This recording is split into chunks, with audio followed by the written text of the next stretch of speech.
Bienvenidos a todos a Derecho Justo RD.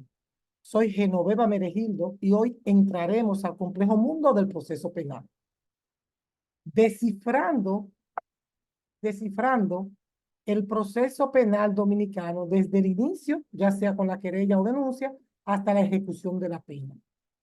Pero antes, quiero invitarte a formar parte de nuestra comunidad. Dale me gusta a este video, suscríbete al canal y activa la campanita para que no te pierdas ni un solo contenido sobre temas legales que compartimos. Tu apoyo es vital para seguir creciendo y ofrecerte información relevante y de calidad. El proceso penal en la República Dominicana, desde su inicio hasta su finalización, pasa por diferentes periodos o etapas claramente diferenciados. En este momento le hacemos la pregunta: ¿conocen ustedes cuáles son las etapas del proceso penal dominicano?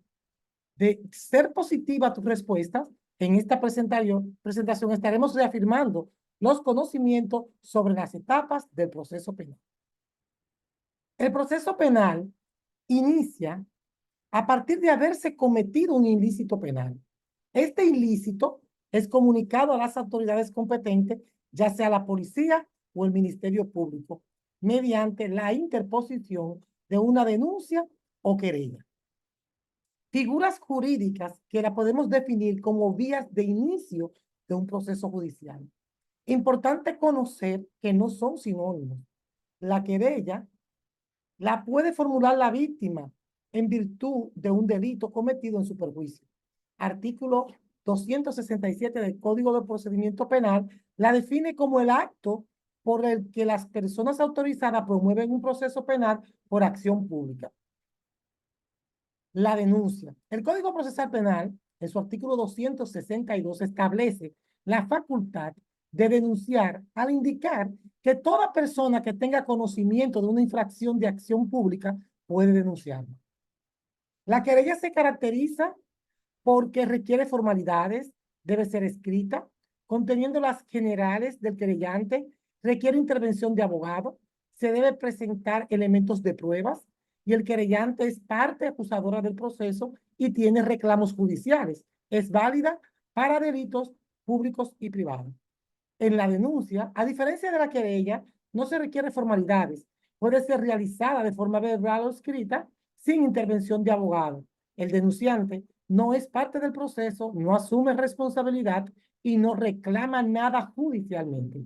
La denuncia solo puede ser interpuesta en los delitos públicos, los perseguibles de oficio. Las autoridades se pueden enterar hasta por rumor público y proceder en consecuencia a la persecución del crimen. Antes de continuar las etapas del proceso penal, determinemos la relación entre el derecho procesal penal y el derecho penal.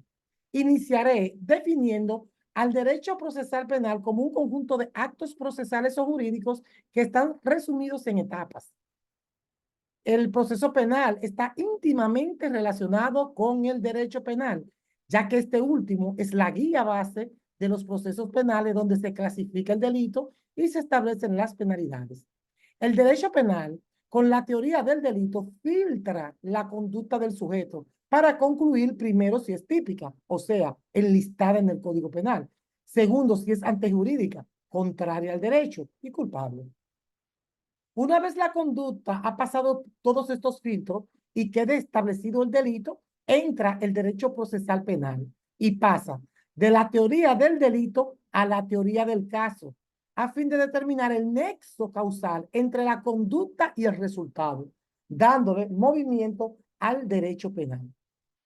Es importante conocer que en todo este proceso está vigilado y garantizado por el bloque de constitucionalidad y que se deben respetar los derechos fundamentales, los plazos establecidos y garantizar el debido proceso de ley y la tutela judicial efectiva que establece la Constitución en el artículo 69, así como los tratados internacionales sobre derechos humanos que nuestra Carta Magna le otorga rango de constitucionales en el artículo 74, numeral 3. En el proceso penal observamos 5 etapas. La primera etapa inicia con la investigación preparatoria. Esta etapa está a cargo del Ministerio Público y sus órganos auxiliares. Aquí se reconstruyen y narran los hechos. Se recaban las pruebas a presentar. Se busca cómo este hecho encuadra dentro de la tipicidad. Se identifican a los sujetos que intervinieron en el caso y se realiza el acto conclusivo a fin de realizar la imputación. Y es donde la fiscalía y el querellante pueden solicitar las medidas de coerción a fin de evitar que el imputado se sustraiga del proceso. Según el Código Procesal Penal, en el artículo 226, pueden ir desde la presentación periódica, garantías económicas o reales, hasta la prisión preventiva.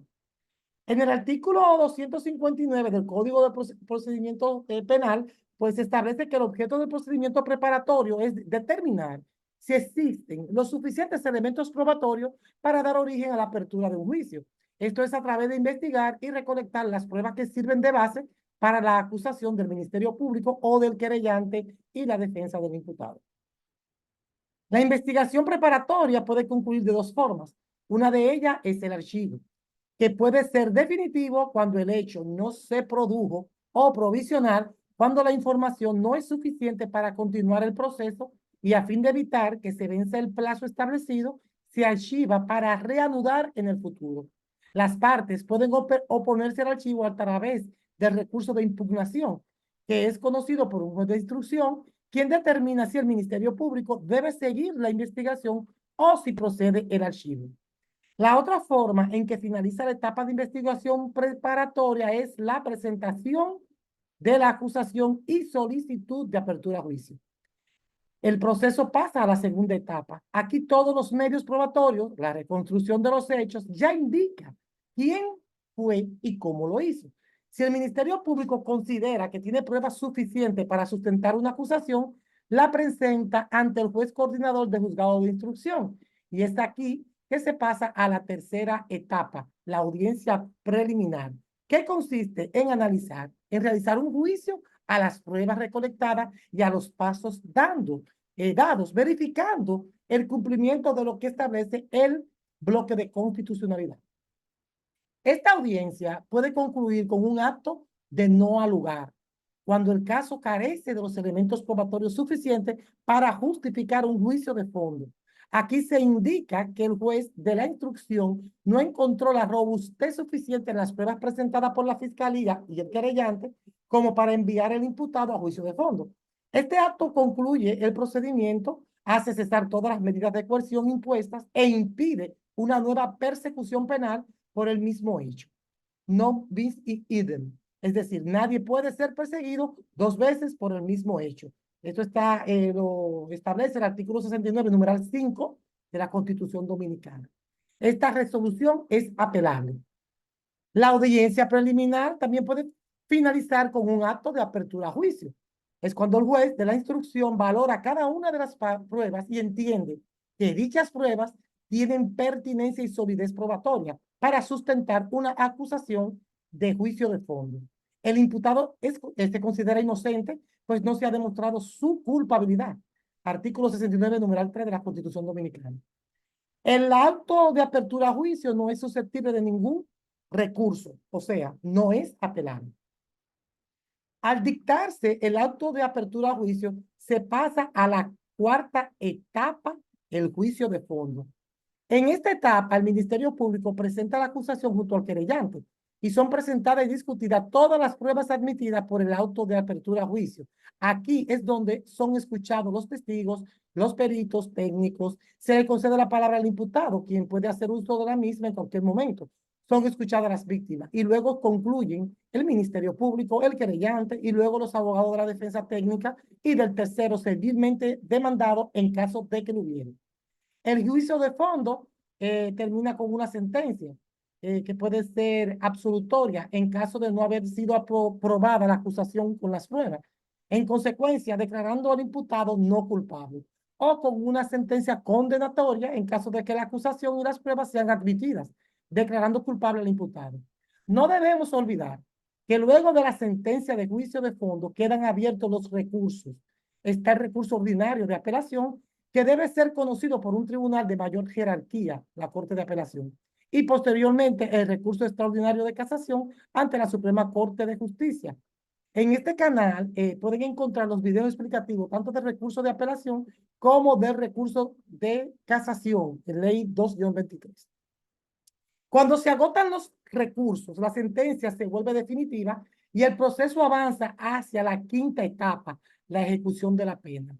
Con la promulgación y entrada en vigor de la Ley 76-02 del Código Procesal Penal, se establece formalmente la ejecución penal en nuestro sistema judicial, registrado y consagrado en el libro cuarto, ejecución, título 1, ejecución penal, abarcando los artículos 436 al 447.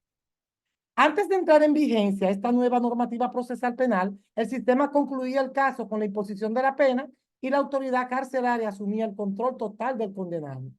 La ejecución penal nos coloca dentro del sistema de judicialización de las penas.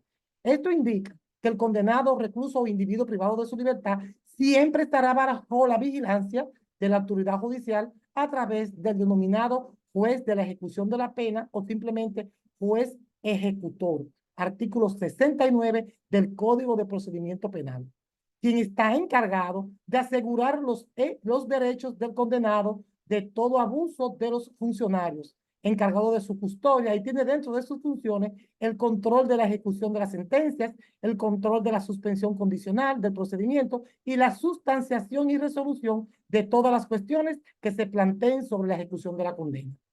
Y aquí concluimos con nuestro recorrido por el proceso penal dominicano, explorado desde el inicio del proceso penal a través de la querella y la denuncia y las diversas etapas que lo componen.